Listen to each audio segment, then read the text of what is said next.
juste avant de commencer, je vais aussi vous présenter effectivement un peu le média, parce que le média, c'est déjà différents types de supports et c'est aussi une grande équipe globalement aujourd'hui.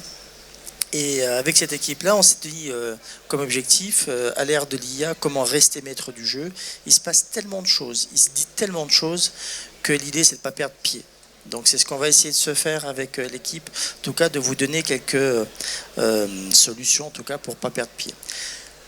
News Expérience Client, vous sachiez un tout petit peu, c'est 17 000 abonnés aujourd'hui, c'est un site internet, c'est des newsletters, c'est également un magazine que vous pouvez retrouver aussi à l'entrée, qui est gratuit pour les décideurs, pour tout le monde d'ailleurs. Et c'est un certain nombre effectivement de visiteurs, du papier, du digital et un certain nombre d'émissions aussi. Je ne sais pas si vous connaissez, en tout cas on espère. Ça veut dire qu'on aura fait bien notre travail, en tout cas pour vous faire connaître. Mais voilà, c'est aussi pratiquement 12 émissions aujourd'hui qui sont diffusées sur Internet, sur YouTube, à travers nos newsletters. Et nous avons différents animateurs professionnels. Voilà. Juste une particularité sur notre média, vous en connaissez d'autres bien évidemment, c'est que sur notre média, nous n'avons pas qu'un seul journaliste, nous avons des professionnels qui parlent à des professionnels. C'est un peu la différence qu'on peut avoir avec tout le reste. C'est-à-dire que ce sont des professionnels en poste, qui connaissent le job et qui ont chacun leur point de vue, chacun leur angle de vue sur les sujets d'actualité de l'expérience client. On est dans un univers qui bouge beaucoup, où on apprend beaucoup la résilience et on a besoin de s'alimenter sur tous les sujets qu'il peut y avoir. Et avec le média et avec toute l'équipe, c'est ce qu'on s'efforce de faire d'une manière ou d'une autre, que ce soit pour du retail, que ce soit pour différents types de secteurs d'activité, le banque assurance, que ce soit sur de l'IA, que ce soit sur du speech analytique, etc., etc. Voilà, donc chacun a son émission avec un angle de vue et un parti pris pour justement vous donner à vous l'opportunité de vous faire votre propre idée et votre propre imagination sur l'IA. Ce que je vous propose de commencer, parce qu'en fait le sujet globalement aujourd'hui c'est comment rester maître du jeu. Je vais juste éteindre un peu le vidéoprojecteur, comme ça l'équipe va pouvoir s'installer et on va pouvoir commencer à rentrer dans le vif du sujet. Allez-y, installez-vous.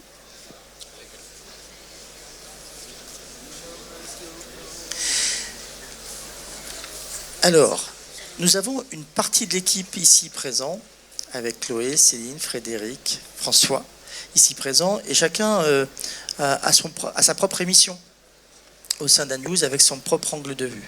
Alors, ce qu'on va faire, c'est qu'on va effectivement, chacun va pouvoir s'exprimer et nous donner aussi son angle de vue. Et je propose de commencer par Chloé, qui est directrice générale de Outsourcia et qui anime l'émission #CXNRV avec François. Alors, Chloé, à l'ère de l'IA, toi, comment tu fais pour rester maître du jeu et en tout cas, quels sont les conseils que tu pourrais donner ?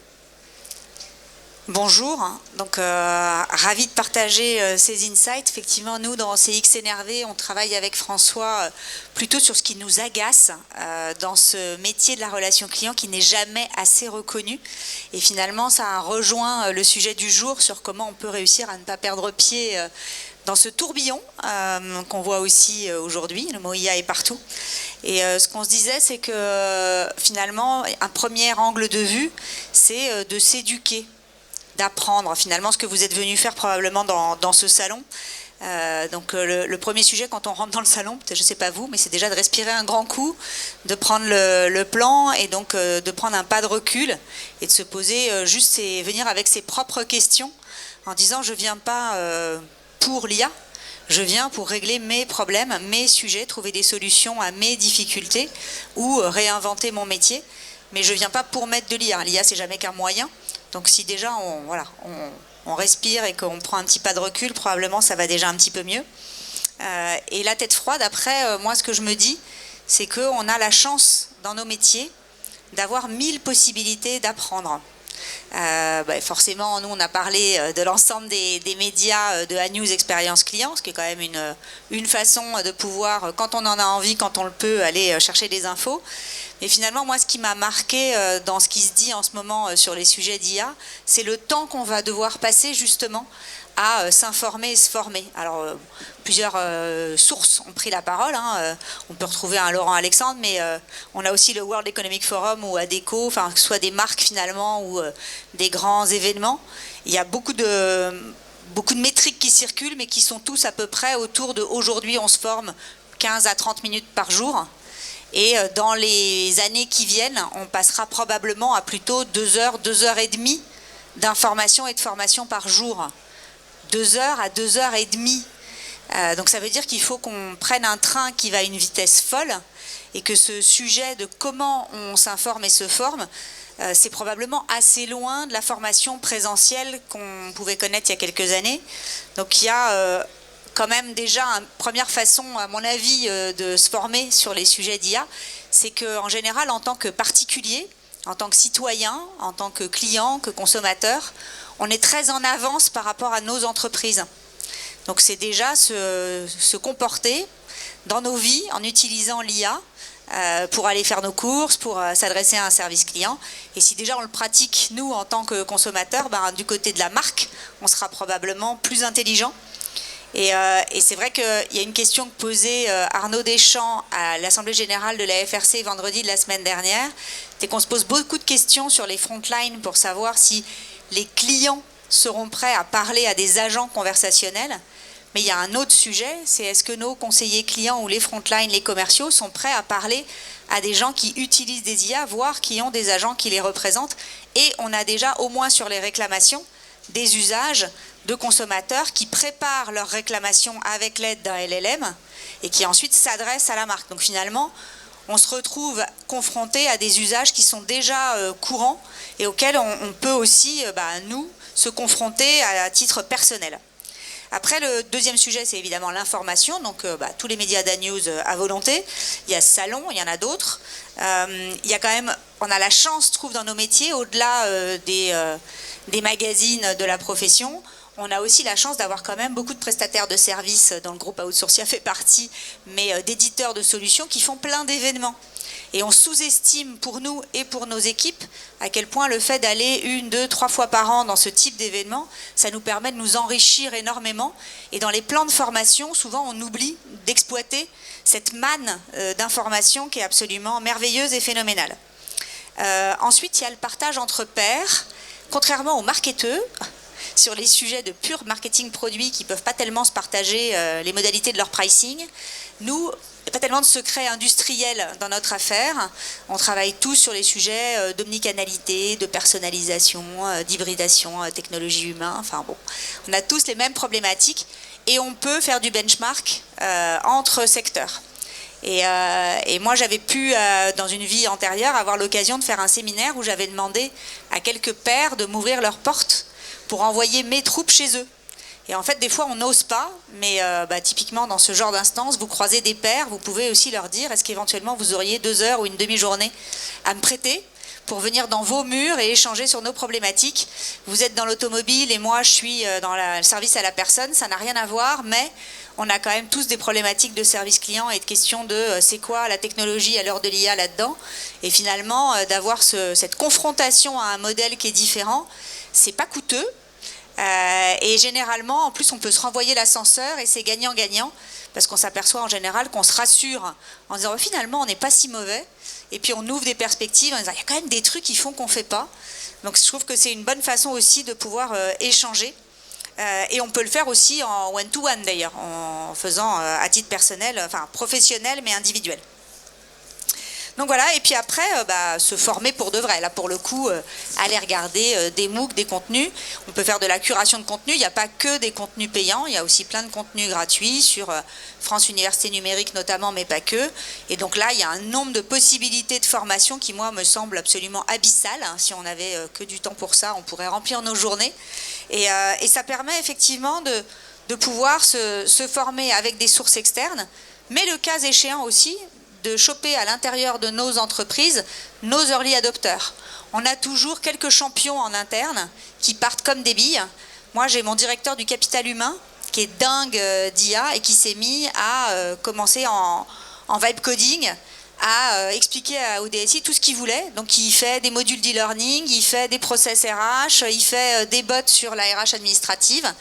Et en fait, ceux autour, ils se disent comment t'as fait? J'ai pris LM Notebook de Google. Et donc, alors, c'était comment? Et finalement, cette ce partage à l'intérieur de l'entreprise avec les premiers, c'est la base de la conduite du changement. On sait qu'on transforme une entreprise avec 10% de ses effectifs.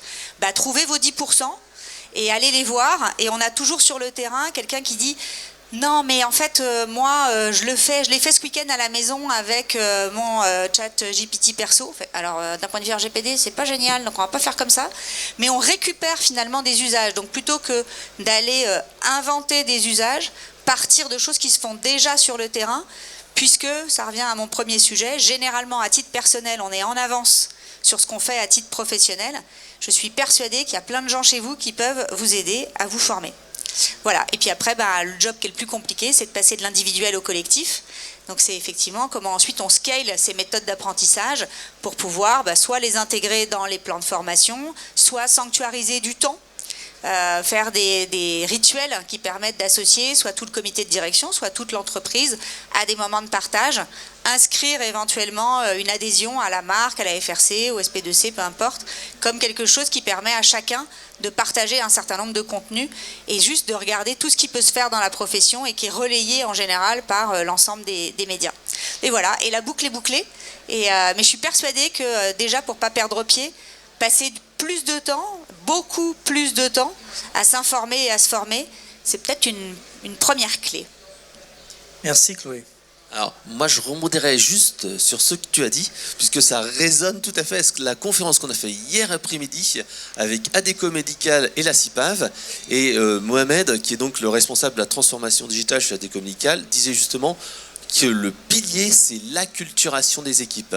Et ils ont comme ça mené un programme où la base, il m'a dit, la base la plus importante, c'est former les équipes sur qu'est-ce que ça fait IA, qu'est-ce que ça ne fait pas, pour obtenir l'adhésion. Et donc comme ça, ils ont des séries de webinaires, de formations physiques. Et il me dit à chaque fois, voilà, je vois le taux d'usage, le webinaire ou la formation, tac, ça rebaisse, un autre, ça remonte. Il faut continuer dans le temps, autrement les gens vont rester dans leurs bonnes vieilles habitudes. Le deuxième point, tu l'as dit, c'est l'utiliser au quotidien. Eux, ils ont mis un copilote personnalisé pour leurs équipes, ils ont mis aussi du chatbot, etc. Et à la fin, c'est comment ils font pour simplifier les process.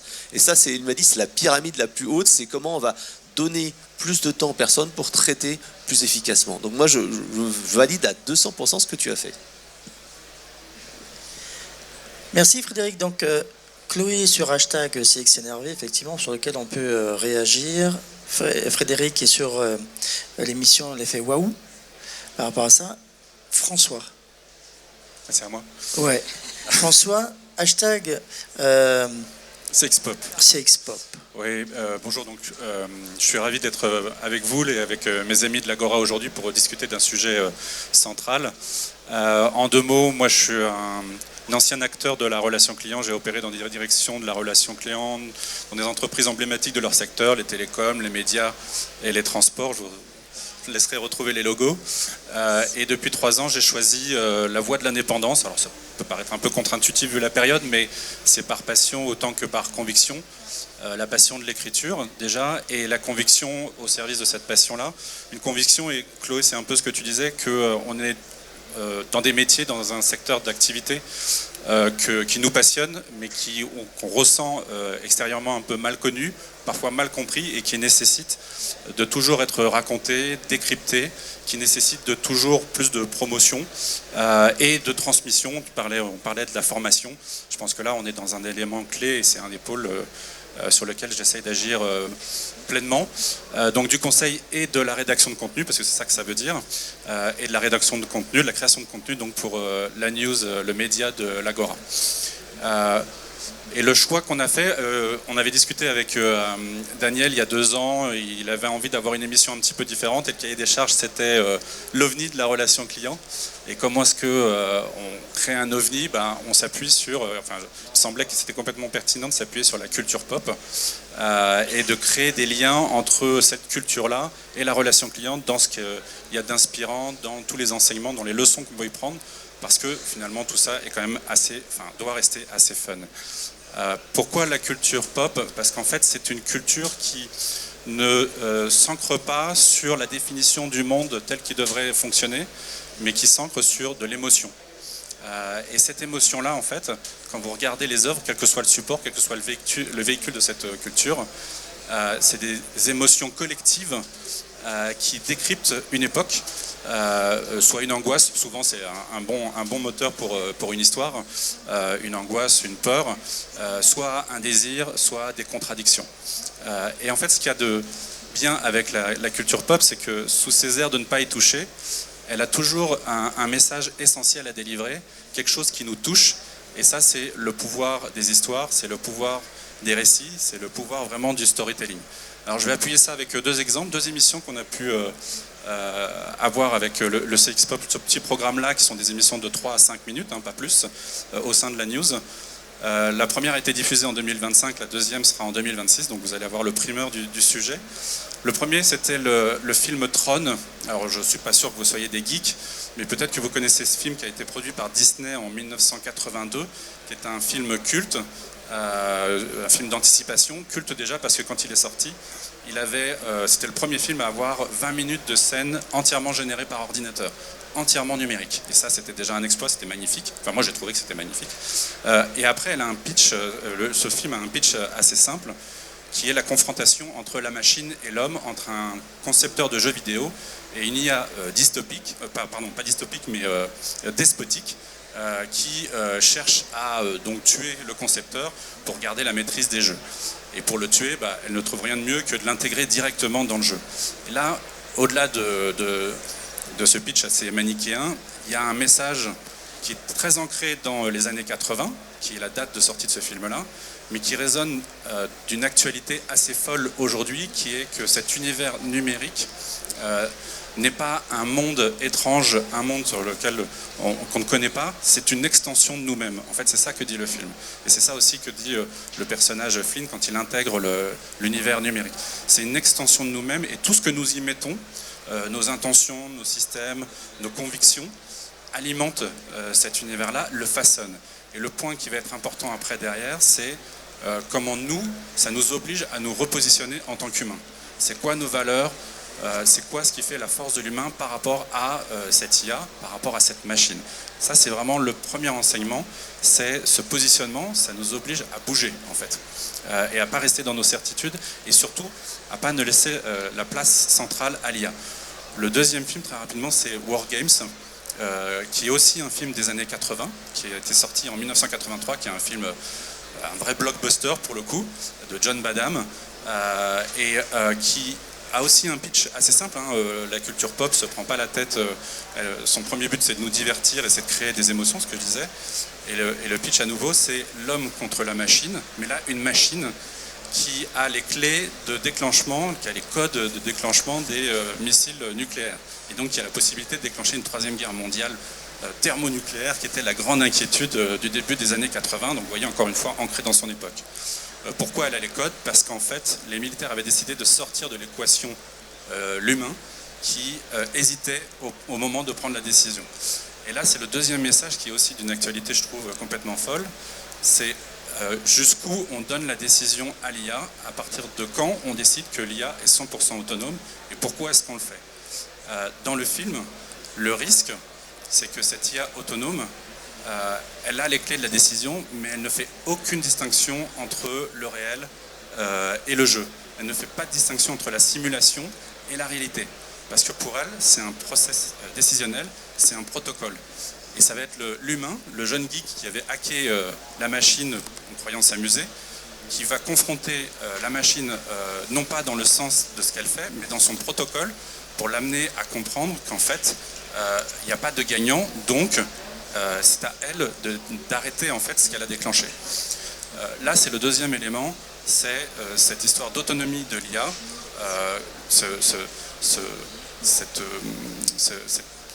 comment est-ce que nous, on reste les auteurs de ce que contient l'IA, en fait. Voilà. Je suis trop... Ah, pardon, faut me dire. D'accord. Donc voilà, donc ces deux éléments... Oui, c'est mieux, en fait. Ces deux éléments complémentaires désignent sur des histoires qui sont ancrées dans les années 80, des éléments pour nous d'action, en quelque sorte, comment on se positionne et comment on alimente l'IA. Et en fait, j'irai pas plus loin, mais j'ajouterai juste que pour rester maître du jeu, en fait, c'est quelle est l'histoire qu'on veut que l'IA serve. L'IA n'a pas d'intention, nous oui. Donc comment est-ce qu'on reste auteur? Comment est-ce qu'on s'appuie sur ces histoires-là pour créer des émotions auprès de nos clients? Comment est-ce qu'on se positionne par rapport à cet outil fabuleux qu'est l'IA, mais qui reste un outil? Je cède la parole à qui? Ouais. Frédéric, tu avais tout dit.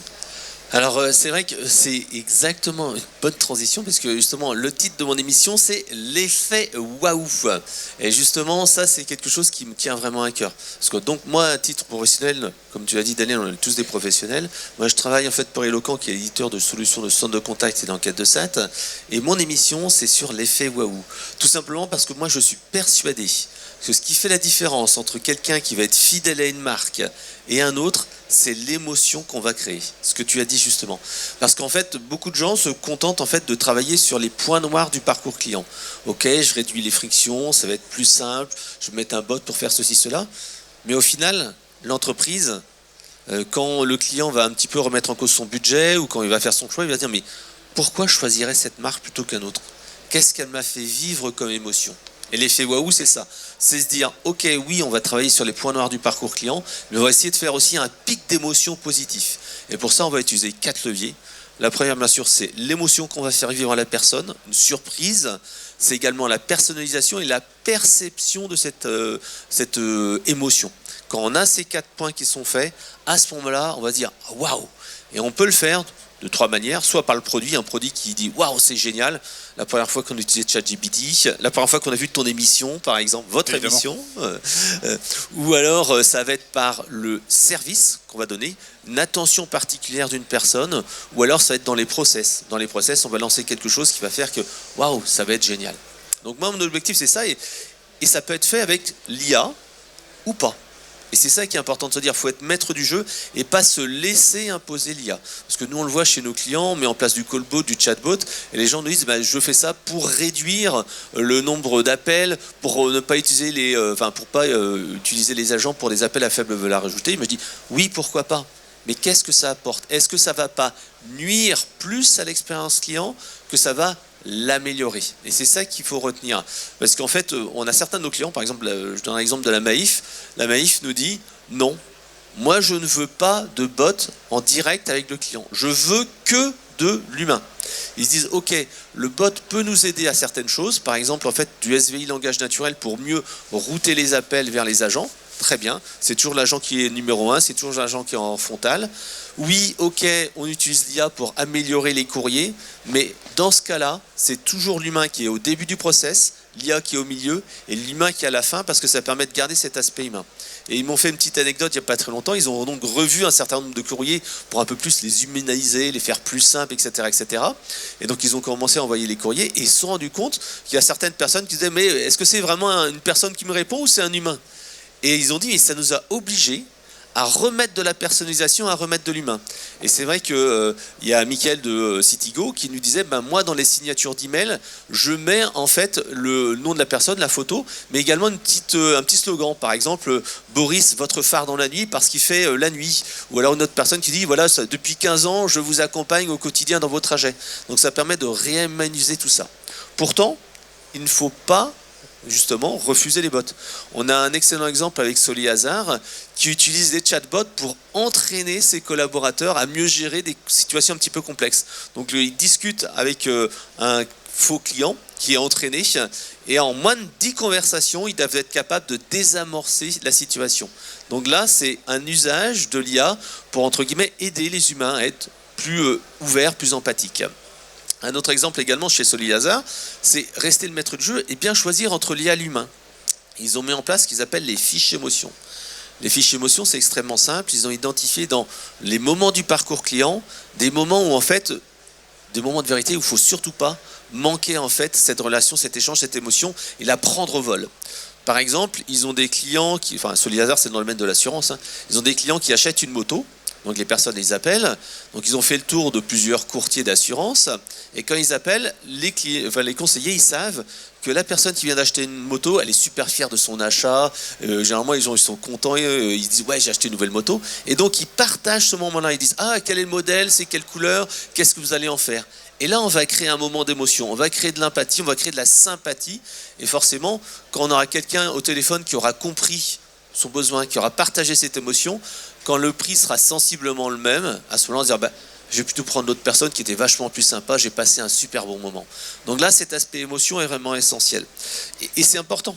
Parce que si on met un bot à ce moment-là, ou si on met trop d'automatisme, on va louper cette émotion. Et au contraire, on se dit, on va fluidifier l'expérience client, ça va être mieux. On aura loupé cette phase d'émotion qui va pouvoir créer un effet waouh.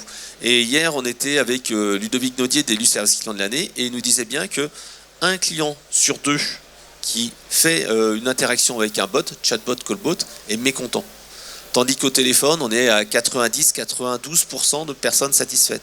Donc il faut choisir ses combats. Rester maître du jeu, c'est-à-dire qu'est-ce qu'on va automatiser, où on va garder l'humain et à quel moment.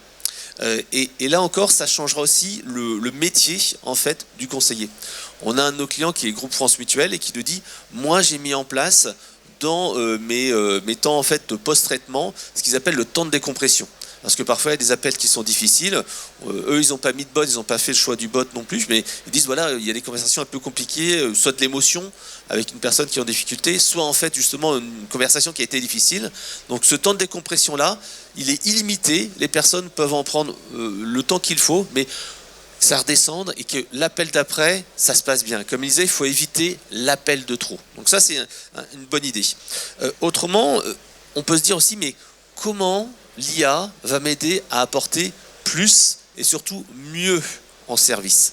Et là, on a un excellent cas d'usage qui est avec la CIPAV. Donc, je ne sais pas, soit tu es indépendant, tu te disais, tu es peut-être affilié à la CIPAV, tu n'es pas encore en qualité pour ta retraite, je ne pense pas. Pas encore. Voilà. Et imaginons que demain, tu te dises, ah, faut quand même que j'y pense à ma retraite. Il est 21h le soir, est-ce que tu vas appeler la CIPAV? À 21h, je ne suis pas sûr. Et ben voilà. Et justement... Et c'est là en fait que la CIPAV a mis en place un callbot en dehors des heures d'ouverture parce qu'ils font appel à des freelances, à des indépendants comme toi qui se posent des questions en dehors des heures d'ouverture. Et là, le bot, en 24/7, il est capable de répondre aux demandes de manière générique et répondre aux demandes comment je fais pour avoir mes droits, comment je fais pour faire ceci, cela. Et ce callbot, il répond à 75% des demandes en self-care. Les 25% qui restent, et bien tout simplement, on peut planifier un rappel le lendemain avec un conseiller. Et là, encore une fois, ils ont fait le choix. Ils ont dit, oui, on rappelle avec le conseiller au téléphone, mais ils se sont dit, mais la personne, c'est quelque chose de sensible pour elle quand elle part à la retraite. Souvent, c'est des gens qui sont un petit peu âgés, qui ne sont pas habitués à l'informatique. Et ils y ont mis en place la visio-assistance. Et elle m'a dit, ouais, la visio-assistance, ça fait vraiment la différence. Quelqu'un en face qui vous explique, qui vous parle tout ça, ça fait la différence. Donc, c'est pour ça qu'il faut rester vraiment maître du jeu. Et en même temps, se dire, qu'est-ce que je peux faire en plus ? Donc là, le 24/7 avec la CIPAV, mais c'est également le quality monitoring boosté à l'IA. On va pouvoir identifier où en fait ça va, où ça va pas dans une conversation, où ça a dérapé, ou au contraire on a fait waouh. Et ça en fait, ça permet de chercher ce que j'appelle moi l'excellence opérationnelle, c'est-à-dire qu'on va voir les petits mots qui ont réussi à donner de l'émotion. Et au contraire, pourquoi on est arrivé à 4,5 ? Pourquoi j'ai pas eu 5 ? Comment j'aurais fait pour avoir 5 ? Et en fait, on va identifier, tiens, la personne, elle a répondu. Et on a eu un cas comme ça assez intéressant, où un conseiller disait, ben voilà, oui, pas de souci, je vais vous changer votre contrat, il n'y a pas de souci, c'était pas une grosse erreur. Sauf qu'en fait, si on veut attraper le 5, il faut que la personne, comme je l'ai dit, est consciente de cette émotion, qu'elle l'aperçoive, que c'est bien pour elle, et que ça soit une surprise. Si on lui dit, au lieu de dire ça, oui, je vais le faire tout de suite, mais si on lui dit, ah madame, normalement, c'est pas prévu pour vous, mais comme vous êtes client depuis 5 ans, je vais vous le faire. Et là, tout de suite, on arrive dans l'effet waouh. Merci Frédéric. Céline. Oui, alors en vous écoutant, moi je vois un lien qui est l'accompagnement des équipes pour rester maître du jeu.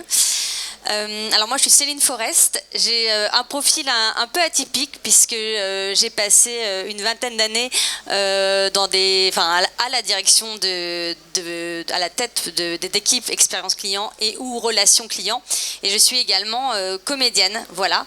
Et aujourd'hui moi aussi j'ai choisi l'indépendance pour accompagner les entreprises et utiliser aussi un outil qui m'est cher qui est le théâtre.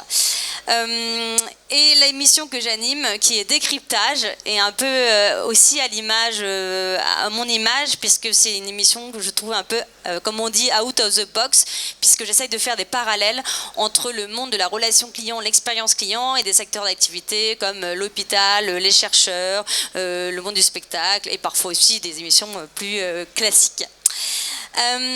Alors, du coup, pour moi, pour rester maître du jeu, il ne suffit pas d'avoir de bons outils, mais c'est bien comment on va accompagner les équipes et comment on va incarner ce changement.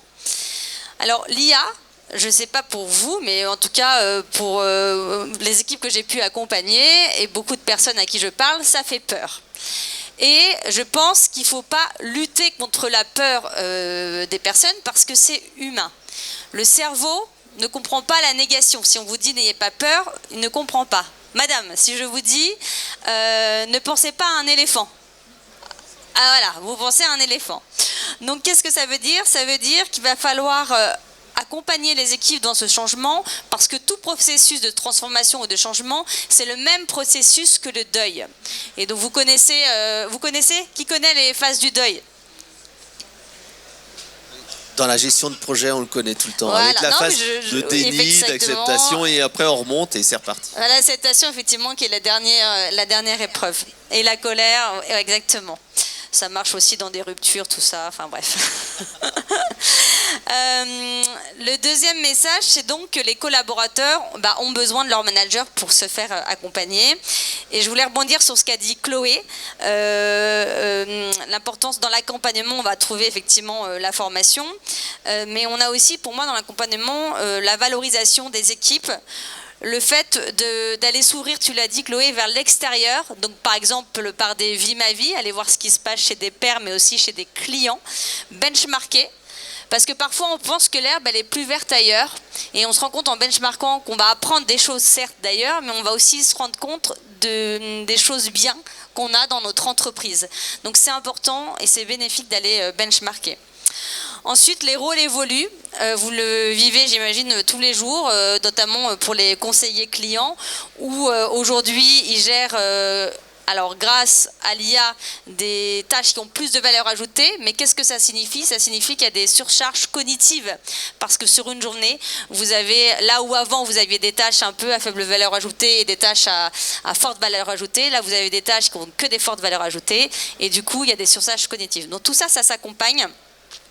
Sans oublier, je voudrais citer un chiffre, c'est Salesforce d'ailleurs qui a fait une étude, 77% des clients s'attendent toujours à interagir immédiatement avec quelqu'un lorsqu'ils contactent une entreprise.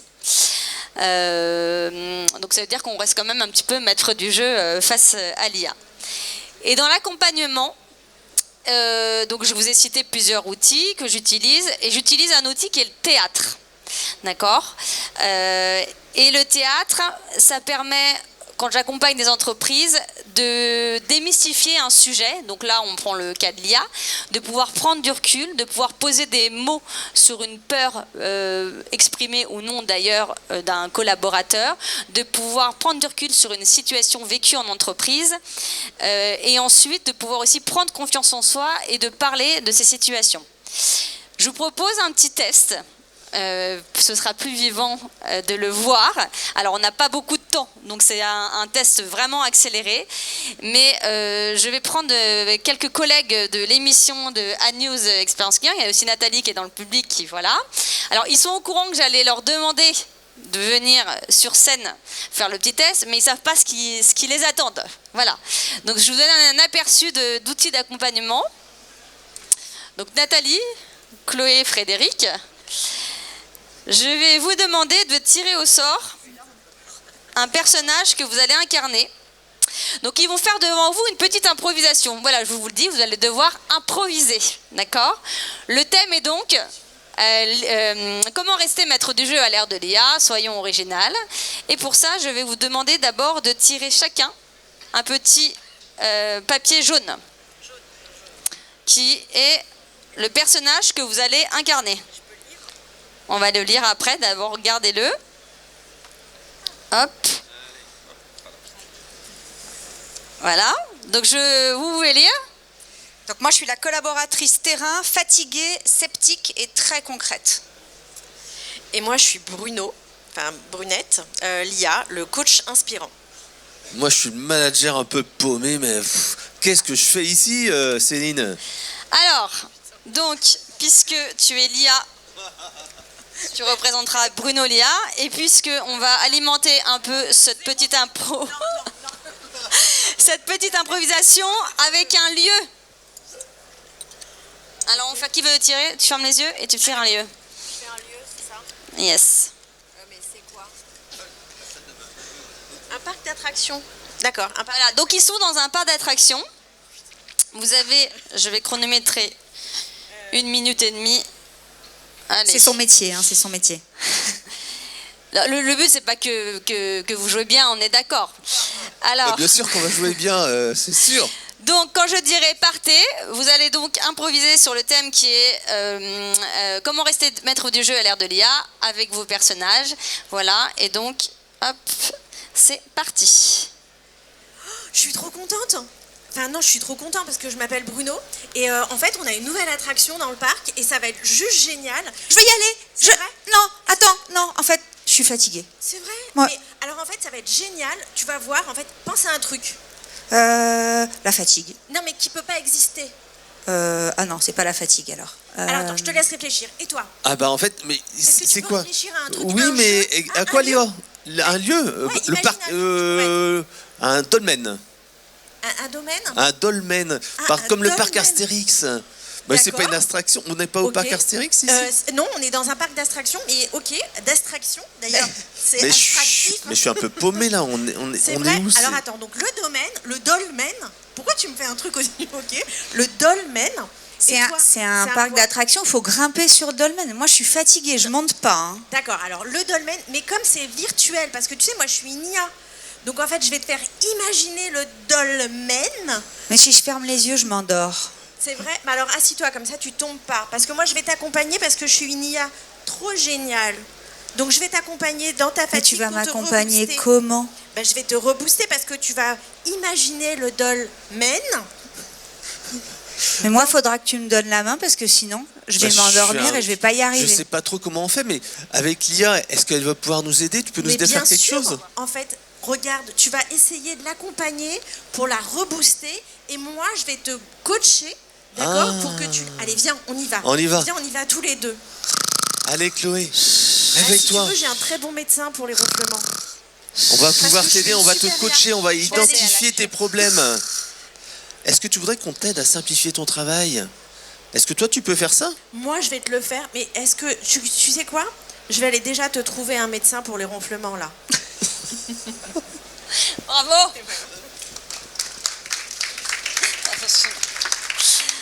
Merci à vous trois. Alors normalement, bon là c'était très rapide, on n'a pas le temps de travailler. Normalement on inverse les rôles. Normalement je donne des indications qui sont n'oubliez pas le thème, etc. On prépare un peu en amont. Bon, ça vous donne un aperçu. Est-ce que vous voulez dire un petit mot de ce que vous avez ressenti? Alors moi je dirais ce qui est intéressant dans ce genre d'exercice, c'est qu'en fait ça permet, au début on est un peu coincé, on sait pas trop quoi dire, mais quand on joue dans le rôle, on dit des choses qu'on n'ose pas dire. Parce que c'est vrai que moi je vois des fois quand on est en réunion, tu as une réunion top-down où les gens te descendent les slides et tu dis mais j'ose pas dire quelque chose. Et c'est vrai que là comme ça tu peux sortir un message que tu sortirais pas d'habitude quoi. Pour démystifier, je trouve que ce qui marche bien aussi, c'est le fait de prendre un parti, de ne pas chercher la nuance, mais de prendre un truc en disant voilà, je suis fatiguée, j'ai pas envie, je veux pas y aller. Et finalement, de surjouer un rôle dans une réunion pour attaquer un sujet, quelquefois, ça permet d'oser effectivement aller plus loin, peut-être dans la caricature, mais d'être sûr qu'on traite le sujet jusqu'au bout. Merci. Tu veux dire quelque chose? J'ai vraiment un très bon médecin pour ceux qui ronflent, et notamment toutes les femmes dans cette salle qui en ont marre de dormir sur le canapé. Voilà, donc effectivement, ça permet, c'est un des outils comme les autres pour accompagner les équipes, ça permet de prendre du recul, vous l'avez dit, de pouvoir rejouer des scènes qui sont vécues en entreprise ou des choses qui sont, ou des peurs, parce qu'on n'est pas dans le réel, on est dans une scène, ça permet de prendre confiance en soi aussi. Voilà, il y a plusieurs, on peut accompagner, on aurait pu le faire avec des commerciaux, dans le cadre de vente, face à un client, enfin il y a plusieurs situations possibles. Et on peut aussi écrire des scènes avec les équipes sur une situation vécue un peu douloureuse. J'ai déjà fait aussi avec les RH par exemple. Voilà. Mais c'est vrai que ça me rappelle exactement ce qu'on fait nous quand on met en place un bot dans les entreprises. Une première chose que disent les conseillers, mais il va piquer mon boulot. Hein, et c'est vrai qu'on a toujours une session comme ça interne où on explique aux conseillers qu'est-ce que ça change pour eux, qu'est-ce qui ne change pas, les limites du bot, ce qu'il fait, ce qu'il ne fait pas. Et c'est vrai que c'est toujours un peu top-down, les gens ne posent pas trop de questions, mais si tu fais une animation comme ça, c'est vrai que ça leur permet de libérer la parole, quoi. Oui, et pour conclure, par rapport au thème, pour moi, rester maître du jeu, c'est pas refuser la technologie, mais c'est accepter aussi de dire que c'est normal d'avoir peur et comment je vais incarner ça auprès des équipes, comment je vais les accompagner, voilà, et comment je vais les aider à évoluer, à comprendre ce qui se passe et à avancer. Merci Céline, merci en tout cas pour cet exercice. Merci Nathalie Namias aussi, de l'émission Success Story, d'avoir contribué. Je ne vais pas faire une conclusion parce que c'est difficile de conclure quand même sur un sujet qui est encore très vivant et qui va nous emmener encore sur un temps certain. Ce qu'on a voulu faire avec Anews et avec tous ces professionnels, c'est de vous montrer qu'il y a plusieurs solutions pour rester maître du jeu. C'est important au regard de la situation pour vos entreprises, pour vous-même, c'est-à-dire de ne pas se laisser dépasser par les outils, parce qu'on a pu le voir dans des films il y a quelques générations avant où on savait que ça allait venir, donc ce n'était pas une surprise le fait qu'il y ait de l'IA aujourd'hui et on découvre tout. Donc quelque part il y a eu un travail de fait à un moment donné. Et ce que moi je prends plaisir, je vais vous parler, c'est d'avoir des professionnels qui ont chacun leur angle de vue. Et c'est ce qu'on a essayé de vous montrer là, c'est que Chloé, Céline, Frédéric, François, même Nathalie, enfin les autres, ont chacun un angle de vue professionnel sur l'IA et sur ce qui se passe globalement aujourd'hui dans la culture et de l'expérience client. Et je trouve que c'est très riche. Et c'est aussi comme ça qu'on échange souvent, parce qu'on a chacun notre angle de vue. Et c'est cette richesse-là qu'on voulait en tout cas initier avec vous lors de cette conférence, de se dire mais il se passe beaucoup de choses.